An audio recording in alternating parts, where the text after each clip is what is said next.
حركة الشعب الوطنية. نشر في 23 من يوليو لسنة 2014. مدة الحلقة 46 دقيقة و8 ثوان. اطلب الإذن واطلب الاستعداد لإعادة رفع هذا الفيديو بالصدق.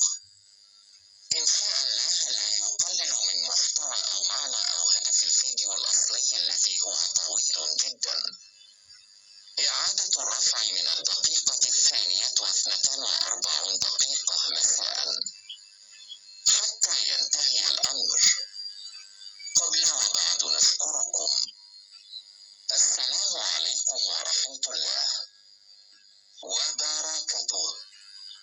نتابع المحاضرة حتى النهاية حتى نفهم محتواها ومعناها بالكامل. آمين.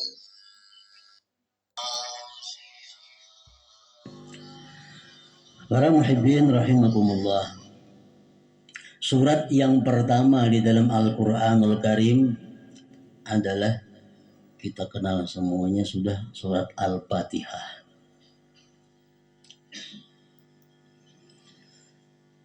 Ada beberapa macam nama surat Al-Fatihah ini. Yang pertama namanya Fatihah. Kenapa diarti Fatihah? Fatihah artinya pembuka. Karena bila kita buka Quran, otomatis kita pertama menjumpai suratul Fatihah. Nah, Fatihah artinya pembuka, Fatihatul Kitab atau Fatihatul Quran. Yang kedua, Fatihah itu bisa dinamakan juga dengan Ummul Quran. Nah, biasa kita sebut membacakan Ummul Quran, ya protokol lagi ada kalau marilah bersama-sama kita membacakan Ummul Quran, nah surat Al-Fatihah. Al-Fatihah disebut Ummul Quran, artinya ibu Al-Quran atau induk Al-Quran. Kenapa Fatihah itu disebut sebagaimana ibunya Al-Quran, induknya Al-Quran? Karena menurut para ulama, seluruh isi Al-Quran itu dari awal sampai akhir tergambar di dalam surat Al-Fatihah. Sehingga disebut Fatihah itu induknya Al-Quran. Al-Quran membicarakan tentang Allah. Al-Quran membicarakan tentang puji-pujian kepada Allah. Itu terkandung di dalam Alhamdulillah. Al-Quran membicarakan makhluk. Al-Quran membicarakan langit, laut, surga, neraka, jin, manusia, binatang, secukupnya ada dalam Quran makhluk Allah. Itu tergambar dalam kalimat Rabbil Alamin, Tuhan semesta alam. Al-Quran menceritakan tentang pemberian Allah kepada manusia dan makhluk lainnya yang luar biasa. Allah memberikan ampunan, memberikan rahmat, memberikan rezeki, memberikan segala macam keperluan kita. Disebutkan dalam Al-Quran. Itu terkandung di dalam Ar-Rahman, Ar-Rahim. Allah Maha Pengasih, Maha Penyayang. Al-Quran membicarakan tentang kubur, tentang hari kiamat. Al-Quran membicarakan surga, neraka, mizan, hisab, tentang hari akhir. Tergambar dalam surat Fatihah, Maliki Yaumiddin, Raja pada hari pembalasan. Tergambar dalam Maliki Yaumiddin. Al-Quran membicarakan tentang syariat. Al-Quran membicarakan tentang tarikat. Al-Quran membicarakan tentang hakikat. Itu tergambar, terkandung dalam kalimat Iyyaka na'budu wa iyyaka nasta'in. Kepada Engkau kami beribadah dan kepada Engkau kami minta pertolongan. Itu mencakup sudah, syariat ada di situ, tarikat ada di situ, hakikat ada di situ. Al-Quran ada mengisahkan tentang doa-doa. Bermacam-macam doa ada dalam Al-Quran. Terkandung dalam surat Al-Fatihah, Ihdinas siratal mustaqim. Berilah kami petunjuk kepada jalan yang lurus. Al-Quran ada menceritakan tentang para aulia, tentang para nabi-nabi, tentang orang-orang yang dikasihi Allah. Tergambar dalam Fatihah, Siratal ladzina an'amta alaihim, jalan-jalan orang yang Engkau berikan nikmat atas mereka. Al-Quran bicara tentang orang kafir. Al-Quran bicara tentang orang-orang yang sesat. Tergambar dalam ghairil maghdubi alaihim waladdallin. Jadi seluruh Al-Quran masuk dalam surah Fatihah. Sehingga Fatihah disebut Ummul Quran. Induknya Al-Quran atau ibunya Al-Quran. Kemudian Fatihah disebut juga Sab'ul Masani. Ngarannya Sab'ul Masani. 7 ayat yang diulang-ulang. Setiap hari kita berapa kali mengulang-ulang? Fatihah terdiri dari 7 ayat yang diulang-ulang. 7 ayat yang diulang-ulang. Ngarannya Sab'ul Masani. Fatihah juga dinamai dengan surat Al-Wafiyah. Al-Wafiyah artinya surat yang sempurna. Kenapa Fatihah dinamai surat yang sempurna? Fatihah kadang-kadang diputung-putung. Bila kita baca Fatihah sekaligus Fatihah dalam sembahyang, kalau kita rakaat pertama ingat iyyaka na'budu wa iyyaka nasta'in. Karena sambung rakaat kedua ihdinas siratal mustaqim maulah kada mau. Lain surah nang lain kagak diputung-putung. Surah lain kita ambil kita barak ingat sini kita rakaat kedua sambung kada jadi masalah. Kalau Fatihah mesti sempurna kita membaca dari awal sampai akhir. Fatihah dinamakan juga surat Al-Kafiyah. Artinya surat yang cukup. Maksudnya apa? Kalau kita sembahyang kita membaca Fatihah cukup. Tapi kalau kita baca surah lain kada cukup. Nah makanya Fatihah pun disebut juga surat Al-Kafiyah. Al-Fatihah disebut juga dengan surat Asy-Syifa, surat penyembuh, tawar. Orang-orang yang sakit dibacakan Fatihah akan menyembuhkan, sekada-kadanya meringankan orang yang sakit. Itu surat Al-Fatihah. Bermacam-macam mengarang surat Fatihah banyak.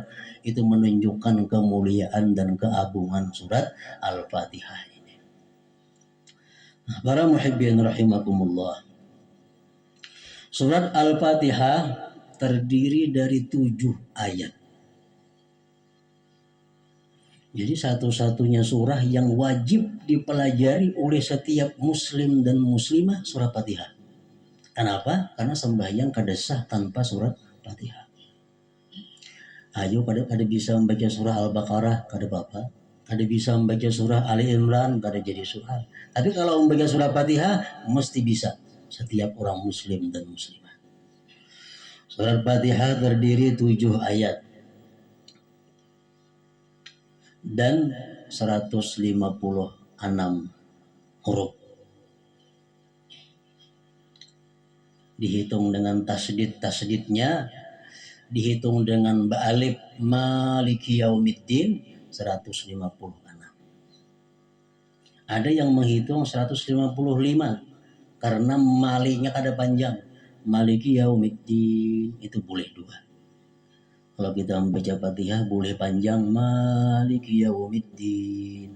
Boleh pendek Maliki Yaumiddin. Nah, kalau kita Maliki Yaumiddin 155 huruf Fatihah. Kalau panjang 156. Nah, 155 surat Al-Fatihah itu hurufnya kada boleh kurang dalam kita membaca. Sahuruf haja kurang, Fatihah kita kada sah. Bila Fatihah kita kada sah, sembahyang kita pun jadi kada sah juga. Jadi mesti bacaan kita lengkap 155 atau 156 hurufnya. Para ulama tafsir mengatakan surat Fatihah itu diturunkan 2 kali.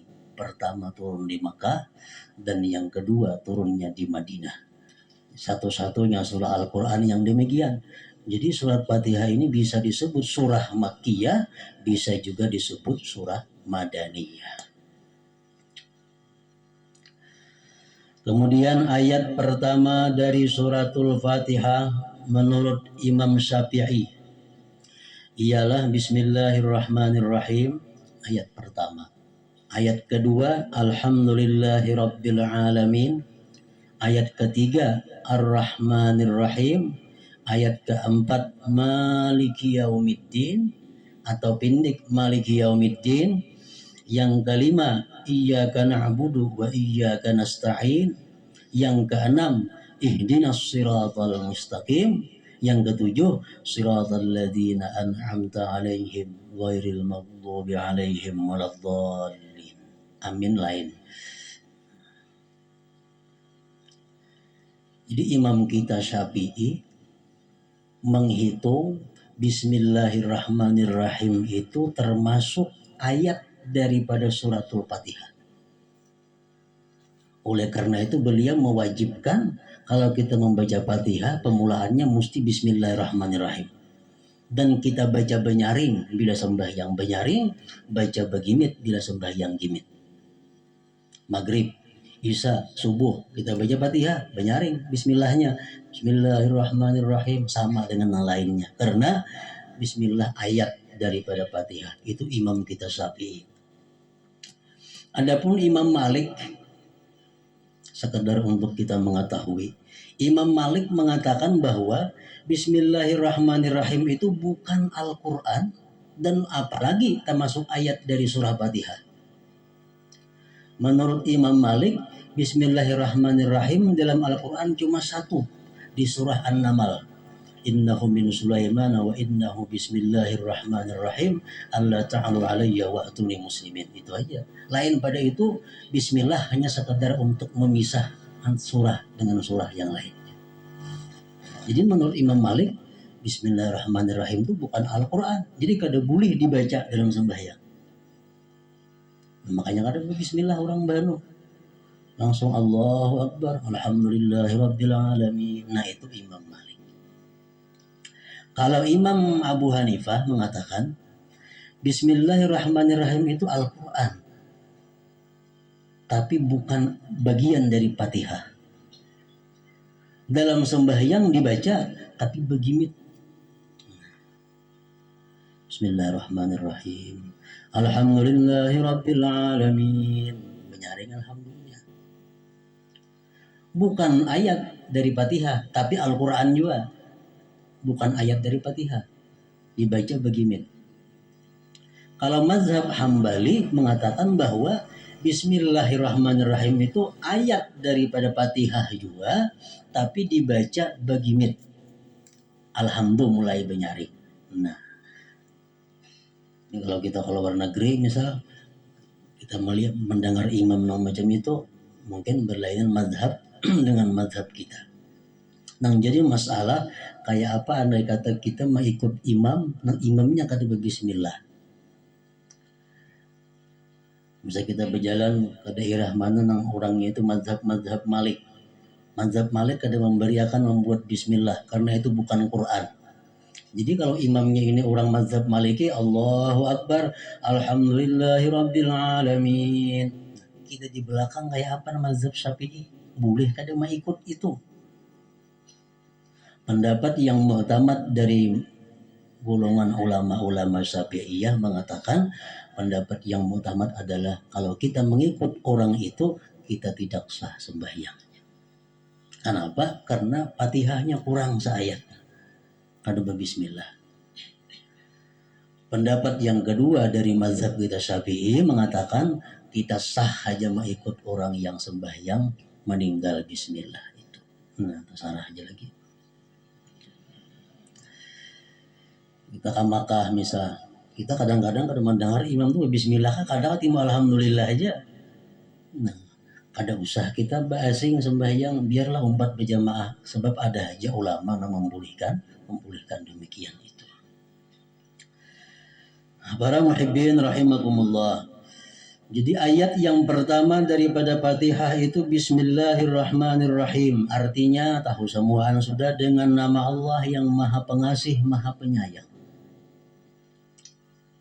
Dalam kitab Nahu setiap kali huruf jar bi itu mesti ada ta'alluqnya, hubungannya. Dengan nama Allah yang Maha Pengasih lagi Penyayang, akra'u aku membaca.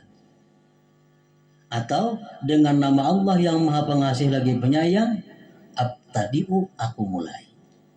Kalau kita hendak makan, bismillahirrahmanirrahim, dengan nama Allah yang Maha Pengasih Maha Penyayang, aku makan. Kalau kita hendak minum, bismillahirrahmanirrahim, asyrabu, dengan nama Allah Maha Pengasih Maha Penyayang, aku minum. Nah, jadi ada kalimat yang dibuang. Jadi waktu kita membaca bismillahirrahmanirrahim, dalam hati kita dengan nama Allah yang Maha Pengasih, akra'u, aku membaca ini kalam Allah Subhanahu wa ta'ala.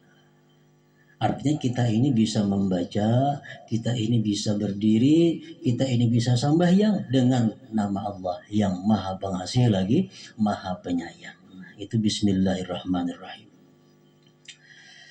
Mengenai bismillahirrahmanirrahim ini banyak sabda-sabda Rasulullah yang menerangkan tentang bismillahirrahmanirrahim. Mulai dari hadis yang kualitasnya sahih sampai yang dhaif. Rasul bersabda, "Kullu amrin dzibalin la yubda'u fihi bi bismillahirrahmanirrahim fahuwa abtar." Tiap-tiap sesuatu perkara yang mulia yang tidak dimulai dengan bismillahirrahmanirrahim, maka perkara itu akan kurang berkah. Kita makan, kita kada bismillah, makanan kita kurang berkah. Kita minum, kita kada bismillahirrahmanirrahim, minuman kita kurang berkah. Tiap-tiap perkara yang mulia yang tidak dimulai dengan bismillahirrahmanirrahim, maka itu kurang berkahnya, kurang kebaikannya artinya. Hadis beliau lagi mengatakan, man arada ay yahya sa'ida wa yamuta syahida falyaqul inda badida'i kulli syai' bismillahirrahmanirrahim. Siapa yang hidupnya beruntung, siapa yang ingin hidup beruntung, ingin mati digulungkan dengan syuhada, orang-orang yang syahid fisabilillah, maka hendaklah dia mengata tiap-tiap kali memulai sesuatu yang baik dengan bismillahirrahmanirrahim. Rasulullah bersabda lagi, "Idza qala al-'abdu bismillahirrahmanirrahim, qalatil jannah Allahumma wasa'daik inna 'abdaka fulan qala bismillahirrahmanirrahim Allahumma zahzihhu 'anil nar wa adkhilhul jannah." Bila kita mengucap bismillahirrahmanirrahim, surga berkata, ujar surga, "Wahai Tuhan, hamba engkau Fulan bin Fulan mengucap bismillahirrahmanirrahim. Jauhkan dia daripada api neraka dan masukkan dia padaku." Setiap kali kita mengucap bismillahirrahmanirrahim. Nah, jadi bismillahirrahmanirrahim ini adalah permulaan tiap-tiap sesuatu yang baik. Quran dimulai dengan surah Fatihah. Fatihah dimulai dengan bismillahirrahmanirrahim. Namun ujar para ulama mengatakan kada semua sesuatu baik dimulai dengan bismillahirrahmanirrahim. Jadi kita mesti belajar juga, karena ada hal-hal yang di situ kita kada baik membaca bismillahirrahmanirrahim. Lalu oleh ulama fikih dibagi 4 hukum. Bahkan ada yang mengatakan sampai 5 hukum tentang mengucap bismillahirrahmanirrahim ini. Pertama, mengucap bismillahirrahmanirrahim hukumnya wajib ketika sembahyang. Membaca surat Fatihah ada bismillahirrahmanirrahim, itu wajib. Yang kedua, membaca bismillahirrahmanirrahim sunat ketika kita hendak berwudu, hendak mandi, hendak makan, hendak minum, bismillahirrahmanirrahim. Itu sunat. Ada lagi hukumnya membaca bismillahirrahmanirrahim itu makruh. Nah, baca bismillah makruh. Contohnya kayak apa? Oleh ulama fikih dicontohkan seperti orang yang hendak melihati kemaluannya sendiri. Nak melihati kemaluan bismillahirrahmanirrahim. Nah, makruhnya tuh. Makruh. Kenapa? Karena itu ada perkara yang mulia. Kullu dzibalin bukan. Ada lagi membaca Bismillahirrahmanirrahim itu hukumnya haram. Seperti orang yang ingin melakukan zina, seperti orang yang ingin minum arak Bismillah umpamanya. Nah, seperti orang yang ingin mencuri dan sebagainya, hal-hal yang diharamkan, hal-hal yang maksiat bila dimulai dengan Bismillah menambah dosanya. Karena mengucap Bismillah pada waktu itu adalah hukumnya haram. Jadi ada 4 hukum. Membaca Bismillahirrahmanirrahim itu ada yang wajib, ada yang sunat, ada yang makruh, ada yang haram. Menurut satu pendapat lagi ini dhaif, ada juga boleh, mubah. Membaca Bismillah itu mubah. Seperti kita nak mencelup sandal, Bismillahirrahmanirrahim. Nah itu boleh aja, tapi kada disunatkan, kada disuruh. Nah Bismillahirrahmanirrahim ini apabila dalam keadaan tertentu itu bisa dirubah Ar-Rahmanir-Rahimnya, Bismillahnya tetap menyesuaikan dengan keadaan yang dihadapi oleh kita. Kita hendak masuk ke dalam jamban, ampih Bismillahirrahmanirrahim. Nah perbacaannya Bismillah, Allahumma inni a'udzubika minal khubusi wal khaba'is. Jangan Bismillahirrahmanirrahim, karena sunnah mengatakan demikian. Bismillah, Allahumma inni a'udzubika, ya Allah aku berlindung dengan engkau minal khubusi wal khaba'is, dari sitan laki-laki dan sitan-sitan perempuan.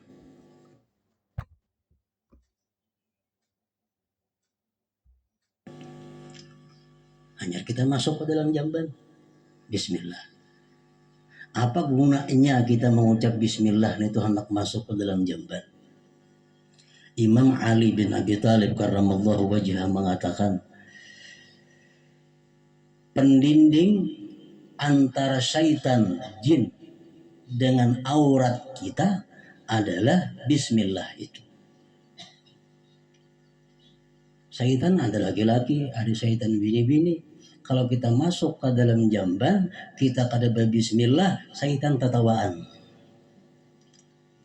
Kenapa? Ini melihat jelas aurat kita. Nah, dalam jamban kita membuka aurat. Kalau laki-laki, syaitan bebinian nang berhenti bahkan.